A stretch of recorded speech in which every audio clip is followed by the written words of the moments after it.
है जो भड़काऊ बयानबाजी है वो लगातार जारी है। आपको बता दें असदुद्दीन ओवैसी का बड़ा बयान अग्निपथ को लेकर आया है कि अग्निपथ से सैनिक नहीं बल्कि चौकीदार बनेंगे और प्रधानमंत्री ने युवाओं के साथ मजाक किया है। शाजिया, बड़ी जानकारी हम आपसे साझा कर रहे हैं। ओवैसी का भड़काऊ बयान, एक तरफ देश में आग लगी हुई है, जो तस्वीरें भी हम आपको दिखा रहे हैं, जगह जगह हिंसा फैलाई गई है, ट्रेनों की बोगियों को जला दिया गया और अब ओवैसी भड़काऊ बयान दे रहे हैं। सुनिए जरा क्या कहा। 4 साल के बाद चौकीदार तो बन जाएंगे वो, इसलिए कि देश के प्रधानमंत्री वही चाहते हैं। इसीलिए बीजेपी के एक बहुत बड़े नेता मध्य प्रदेश ने कहा कि हम अपने ऑफिस में इनको चपरासी चौकीदार बना देंगे। और हमारे सिकंदराबाद के एमपी और कल्चर मिनिस्टर ने कहा कि उनको कारपेंटरी सिखाया जाएगा, ड्राइविंग सिखाया जाएगा। तो भैया फ़ौज में क्यों ले रहे हैं उनको आप? देखिए, फ़ौज में जो भर्ती होती है ना, एक ऑनरेबल प्रोफेशन है वो एक ज़िंदगी भर का कमिटमेंट होता है और वो इतने ख़तरात में वो लोग काम करते हैं, या तो जान दे देते हैं या जान ले लेते हैं। और उसको इस तरह से सरकार देख रही है, बड़ी अफसोसनाक बात है।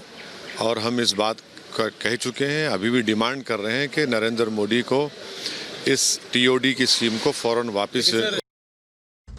और हमारे सहयोगी अनूप लगातार हमारे साथ जुड़े हुए हैं। अनूप, ऐसे मौकों पर जो सियासतदान हैं वो सियासी रोटियां तो सेकते ही हैं, लेकिन इस तरह की अशोभनीय बातें करके क्या अग्निवीरों का अपमान नहीं कर रहे हैं? ओवैसी चपरासी कह रहे हैं, चौकीदार कह रहे हैं। शाजिया, मैं एक बात तो आपको साफ कर दूं, आज मैंने ही बाइट ली थी ओवैसी साहब से, और सबसे बड़ी बात कि झारखंड की बात करूं तो मौसम यहाँ ठंडा हो गया है, लेकिन सियासी पारा पूरा उबाल मार रहा है। उबाल इस सेंस में क्योंकि उपचुनाव भी होना है, और ऐसे में देखिए अग्निवीर का मामला भी सामने आया था। 4-5 जिले थे झारखंड के जहां हंगामा हुआ, खूब हंगामा हुआ, लेकिन अब स्थिति बिल्कुल सामान्य हो गई है। पुलिस चाक चौबंद व्यवस्था के साथ है, सुरक्षा व्यवस्था के साथ है। धारा 144 भी कई जगहों पर लागू है। इसकी वजह से लोग जो हैं ज्यादा विरोध भी नहीं कर पा रहे हैं, और जब जो युवा हैं वो शांत हो रहे हैं, चीजों को समझ रहे हैं, उस वक्त देखिए कई नेता ऐसे आ रहे हैं जो भड़काऊ बयानबाजी कर रहे हैं। आज ओवैसी को आपने सुना, ओवैसी साहब ने साफ कर दिया कि चौकीदार बन सकते हैं 4 साल में, सेना में जवान नहीं बनेंगे। इसके अलावा साफ कर दिया कि मोदी सरकार जो है युवाओं के साथ धोखा कर रही है।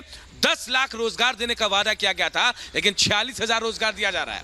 ये कई तमाम बातें थे जो आज मीडिया के सामने ओवैसी साहब ने, कई दूसरे नेता भी जो विपक्ष के वो कह रहे थे, हेमंत सोरेन ने भी कहा था, और उसके बाद देखिए विरोध शुरू हो जाता है। तो जाहिर तौर पर जिन लोगों को समझ आ रहा है, जिन युवाओं को समझ में आ रहा है अग्निवीर क्या है, क्या इसकी स्थितियां हैं, लेकिन कहीं ना कहीं ऐसे नेताओं के बयान जो है उनको दोबारा भड़काने। जैसा आप कह रहे हैं कि जिन युवाओं को समझ में आ रहा है, जिनको बार बार समझाया जा रहा है कि अग्निवीर क्या है, इससे पहले समझिए आपको लोकतंत्र ने अधिकार दिया है प्रदर्शन करने का, आंदोलन करने का, लेकिन उसके तरीके अलग हैं। और सबसे बड़ी बात कि इस पूरे के पूरे उपद्रव में कोई भी युवा या स्कूल कॉलेज में पढ़ने वाले बच्चे शामिल नहीं थे। फिलहाल